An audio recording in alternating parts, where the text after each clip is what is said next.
Talent hunt প্রকল্পের আওতায় বাংলাদেশ থেকে জনশক্তি যাবে ইউরোপের 4 দেশে। দক্ষ কর্মী পাঠানোর প্রক্রিয়া নিয়ে কাজ করছে পররাষ্ট্র মন্ত্রণালয়। অভিবাসন বিশ্লেষকরা বলছেন, গতানুগতিক টিটিসির মাধ্যমে দক্ষ শ্রমিক গড়া সম্ভব নয়। আর প্রশিক্ষিত কর্মী এবং পাঠানোর প্রক্রিয়ায় স্বচ্ছতা না আনতে পারলে অঙ্কুরেই নষ্ট হতে পারে ইউরোপের বাজার। যদিও প্রবাসী কল্যাণ প্রতিমন্ত্রীর দাবি, সরকারি ব্যবস্থাপনাতেই দক্ষ জনশক্তি তৈরি সম্ভব। ইউরোপের শ্রমবাজার নিয়ে আজিজুর রহমান কিরণের 2 পর্বের ধারাবাহিকের আজ শেষ পর্ব। দীর্ঘদিন ধরেই মধ্যপ্রাচ্যের বাইরে বিকল্প এবং সম্ভাবনাময় শ্রমবাজার খুঁজছে বাংলাদেশ। ইউরোপীয় ইউনিয়নের ট্যালেন্ট হান্ট প্রকল্পের আওতায় তথ্য প্রযুক্তি, কেয়ার গিভিং, ট্যুরিজম, হসপিটালিটি, কৃষি ও কৃষিপণ্য প্রক্রিয়াজাত, জাহাজ শিল্প ও তৈরি পোশাক খাতের সম্ভাবনা তৈরি হয়েছে জার্মানি, ইতালি, গ্রিস ও রোমানিয়ায়। বিশেষজ্ঞরা বলছেন, এই প্রকল্পের আওতায় প্রশিক্ষিত ও দক্ষ কর্মী নেওয়ার যে সুযোগ তৈরি হয়েছে, সেখানে বড় বাধা হতে পারে ভাষাগত জ্ঞান এবং দক্ষতা।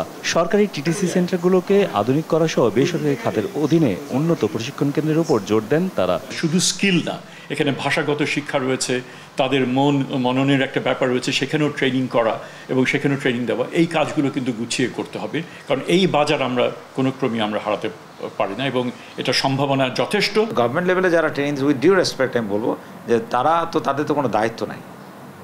এই যে ট্রেনিং করে যারা বেরোলেন, তারা কি বলতে পারবেন যে তাদের কতগুলো লোক চাকরি দিয়েছেন, কতগুলো লোক চাকরি পেয়েছে? এই ধরনের কোনো ডেটা আছে? তাহলে তাদেরকে এই ধরনের কোনো রেসপন্সিবিলিটি বলে দেওয়া হয়েছে? যদিও সরকারি টিটিসি সেন্টারের সক্ষমতা যথেষ্ট বলে দাবি করছেন প্রবাসী কল্যাণ প্রতিমন্ত্রী শফিকুর রহমান চৌধুরী। 104টা টিটিসি অলরেডি চালু আছে, এইগুলাতে ট্রেনিং চলতেছে। 6টা মেরিন ইঞ্জিনিয়ারিং ইনস্টিটিউট আছে, সেগুলোতেও কাজ চলতেছে। নতুন প্রজন্মের যে মেশিনারি ট্রেনিংয়ের জন্য যেগুলোর প্রয়োজন আছে, সেগুলো আমরা ক্রয় করতেছি।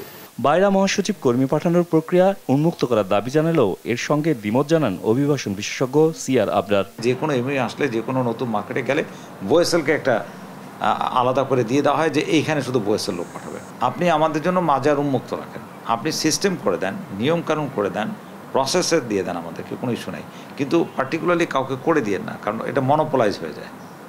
বেশ কয়েকটা কান্ট্রি কিন্তু আমরা এইভাবে আটকে গেছি, যেখানে আমরা কর্মী পাঠাতে পারছি না। আর একটা হলো এই যে সিন্ডিকেট প্রথা, মানে এই যে সিলেক্টিভ কিছু এজেন্সিকে বিভিন্ন জায়গায় কাজ করতে দাও, এখান থেকে আমাদের বেরিয়ে আসতে হবে। বাইরার তো তাদের একটা এই সেক্টরকে প্রতিনিধিত্ব করেন জাতীয় পর্যায়ে, তাদের তো দায়িত্ব বর্তেছে, কিন্তু সে দায়িত্ব তো তারা তো পালন করছেন না। কোনো কোনো ক্ষেত্রে সবচেয়ে দুঃখের বিষয়, যারা বলেছিলেন যে তারা এই সিন্ডিকেট ভাঙবেন, তারাও পরবর্তীকালে আমরা যেটা শুনেছি যে তারা এর সাথে সম্পৃক্ত হয়েছে। শুধু 4 দেশই নয়, সঠিক ব্যবস্থাপনায় মানসম্মত কর্মী পাঠানো গেলে হাঙ্গেরি সহ ইউরোপের বিভিন্ন দেশেও দক্ষ শ্রমিক পাঠানো সম্ভব।